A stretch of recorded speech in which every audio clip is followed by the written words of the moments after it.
আজ এই আধুনিকতার সমাজে ছাত্ররা নিজেদের পড়াশোনার মধ্যে এতটাই ব্যস্ত, নিজেদের ফোন নিয়ে এতটাই ব্যস্ত যে খেলা ভুলে গেছে। এই আকাশ, এই বাতাস, এই প্রকৃতির কোলে সময় কাটাতে তারা ভুলে গেছে। ডাকছে আকাশ, ডাকছে বাতাস, ডাকছে মাঠের সবুজ ঘাস। ও ছেলেরা, খেলা ফেলে শুধুই কেন পড়তে যাস? শুধুই কেন পড়তে যাস? ডাকছে আকাশ, ডাকছে বাতাস, ডাকছে মাঠের সবুজ ঘাস। এই কি তোদের চাওয়া নাকি?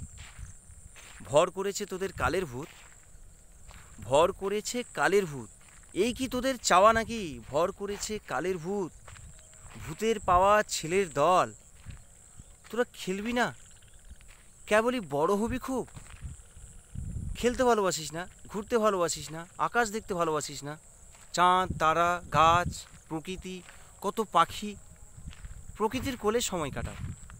নিজে পড়াশোনা করো, প্রতিষ্ঠিত হও, সবই রয়েছে। অভিভাবকদেরকে বলবো, ছাত্রদেরকে পড়ান, অবশ্যই পড়ান, কিন্তু কিছুটা সময় প্রকৃতির কোলে ওদেরকে সময় কাটাতে দিন। ছাত্রদেরকে তোমাদের বলবো যে তোমরা নিজেরা প্রকৃতির কোলে সময় কাটাবে।